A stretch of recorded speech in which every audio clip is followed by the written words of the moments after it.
Hello everyone, welcome back to Aarti's garden. आज की शुरुआत मेरे इस बेलपत्र के पौधे के साथ। देखिए, बेलपत्र के पौधे को हिंदू धर्म में बहुत ही एक पूजनीय पौधा माना जाता है और कहा जाता है कि इसमें महालक्ष्मी का निवास होता है। हालांकि इसके पौधे के पत्तों को शिवजी भगवान को चढ़ाया जाता है और इसके ऊपर जो बिल के फल लगते हैं, फ्रूट लगता है, जिसे बेल भी कहते हैं या बिल भी कहते हैं, उसका जूस गर्मी के मौसम में बहुत ही फायदेमंद होता है क्योंकि वो उसकी तासीर ठंडी होती है, तो उसे लेने से काफ़ी प्रॉब्लम्स ठीक होती हैं और जिन्हें पेट की समस्या है उन लोगों के लिए तो ये बहुत ही बेनिफिशियल है। तो आज बात करते हैं बेलपत्र के पौधे की। देखिए, इस टाइम जो मौसम है, मॉनसून सीजन स्टार्ट हो चुका है, तो इस मौसम में आप बेल पत्र के पौधे को बहुत ही आसानी से ग्रो कर सकते हैं। चाहे अगर आप इसको कहीं से कोई कटिंग मिल जाती है इसकी कटिंग से, अदरवाइज सीड के थ्रू इसे बड़ी ही आसानी से ग्रो किया जा सकता है। मैंने भी इस पौधे को सीड से ग्रो किया हुआ है क्योंकि मैंने इस पौधे को फ्रूट के लिए ग्रो नहीं किया था। इनफैक्ट ये एक ऑस्पिशियस प्लांट है, धार्मिक दृष्टि से एक बहुत पवित्र माना जाता है इस पौधे को, और इसे घर में लगाना वास्तु के अकॉर्डिंग भी बहुत अच्छा माना जाता है। हमारे आयुर्वेद में इस प्लांट को बहुत अच्छा माना गया, तो इसलिए मैंने इस प्लांट को सीड से ग्रो किया था। और इसे सीड से ग्रो करना इतना इजी है, आप यकीन मानिए, बहुत ही जल्दी इसके पौधे निकल आते हैं। अगर आपके घर पर एक बिल भी है या आपने उसके जूस बनाना है, तो उसमें से जितने भी सीड होते हैं आप उन्हें अच्छे से धो लीजिए। उनका जितना पल्प है उनके ऊपर से हटाकर, अगर हो सके तो फुल नाइट उसको आप सोक करके रख सकते हैं, पूरी रात उसे पानी में भिगो कर रख सकते हैं। अदरवाइज ऐसे भी अगर आप उन्हें मिट्टी में दबा देते हो तो आपके पास जितने मर्जी बेल पत्र के पौधे तैयार हो सकते हैं। और जैसा कि आपको पता है कि अब सावन का महीना भी आने वाला है, और सावन के महीने में जो लोग देखिए शिवजी भगवान की पूजा करते हैं, वैसे तो वो हमेशा भी शिवलिंग के ऊपर बेलपत्र चढ़ाते हैं, लेकिन सावन के महीने में तो इसका बहुत ज़्यादा महत्व माना जाता है।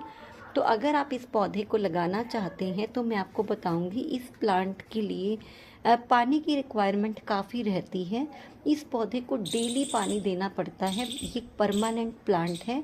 हालांकि सर्दी के मौसम में जो बहुत ज़्यादा सर्दी पड़ती है तो उसका डोरमेंसी पीरियड रहता है, या फिर रेस्ट पीरियड भी कह सकते हैं, जिसमें ये प्लांट ग्रोथ रोक देता है अपनी। उस टाइम पे ये ग्रोथ नहीं करता, लेकिन गर्मी में इस प्लांट की बहुत अच्छी ग्रोथ होती है। और ख़ास तौर पे मॉनसून सीज़न में, बारिश के मौसम में तो ये प्लांट बहुत ही अच्छी, बहुत ही बेहतरीन ग्रोथ करता है।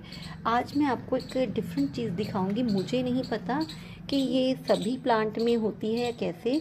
अब हमारे यहाँ पे जब भी हम बेलपत्र के पौधे से इनके पत्ते लेना चाहते हैं तो बहुत से पत्तों की शेप ऐसी है जैसे एक नाक की शेप बनी हो। देखिए, मैं आपको दिखाती हूँ, ये देखिए। और ये ऐसा नहीं है कि इसे किया गया है, ये एक नेचुरल है।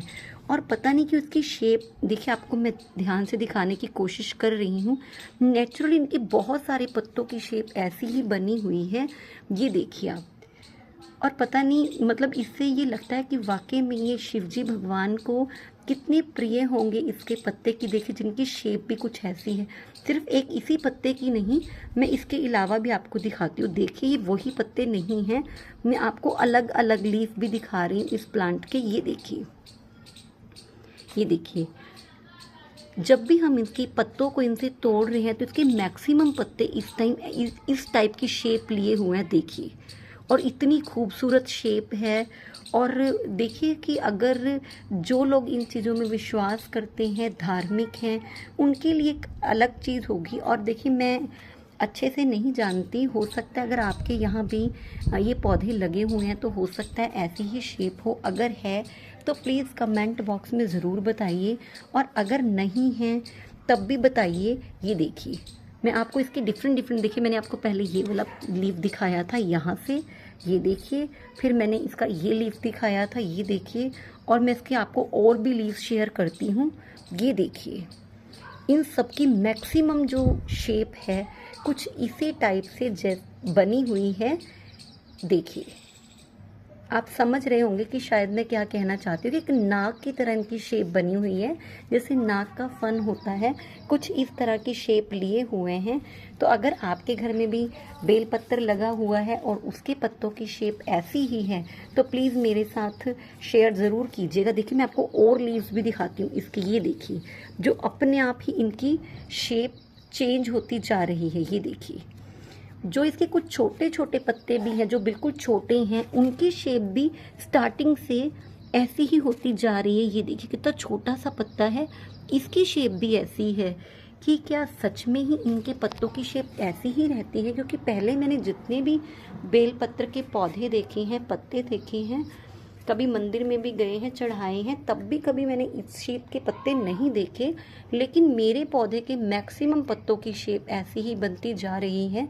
इनफैक्ट कल इस प्लांट से जब हमने बेलपत्र को लिया तो उसकी शेप तो बहुत ही ज़्यादा एक नाक की शेप की तरह बनी हुई थी। हालांकि नीचे के पत्ते कुछ अभी सीधे हैं, पर धीरे धीरे इनके पत्तों की शेप ये देखिए अपने आप ही कुछ ऐसी बनती जा रही है। और जो बारिश का मौसम है, देखिए इनमें कितनी मल्टीपल शूट्स निकल रही हैं और कितनी ज़्यादा ग्रीनरी बनी हुई है। तो अगर आप भी अपने घर पर बेलपत्र के पौधे को लगाना चाहते हैं तो ये बहुत ही अच्छा मौसम है। चाहे आप इसकी स्टेम कटिंग से इसे ग्रो कीजिए या फिर सीड से। और अगर आप सीड से या स्टेम कटिंग से ग्रो नहीं करना चाहते तो आप इस प्लांट को किसी नर्सरी से बाय करके भी लगा सकते हैं। और देखिए, इस पौधे के लगाने के बाद इतना ही है कि इसे पानी रोज चाहिए, डेली इसकी पानी दीजिए। और अगर आप इसकी कटिंग करते रहते हैं तो इसमें मल्टीपल ब्रांचेस बनती हैं और पौधा बहुत ही घना होता है। और इस प्लांट को एक ऐसी जगह पर प्लेस कीजिए जहाँ पर इसे पूरे दिन की सनलाइट मिल सके, तो वहाँ पे ये बहुत अच्छी ग्रोथ करता है और गमले में बड़ी आसानी से प्लांट चल जाता है। देखिए, मेरा ये प्लांट 10 इंच के गमले में लगा हुआ है। और अगर आप इसकी हाइट की बात करें, मे बी 3.5 फीट की या 4 फीट की हाइट इस प्लांट की है। मैं आपको दूर से भी दिखाती हूँ। और देखिए, एक ही पौधा है, इसमें इतनी सारी मल्टीपल शूट्स निकली हुई हैं और बहुत अच्छी ग्रोथ कर रहा है। और अगर इस प्लांट के बारे में आप कुछ और भी जानना चाहते हैं तो मुझे कमेंट बॉक्स में पूछ सकते हैं। Thank you so much.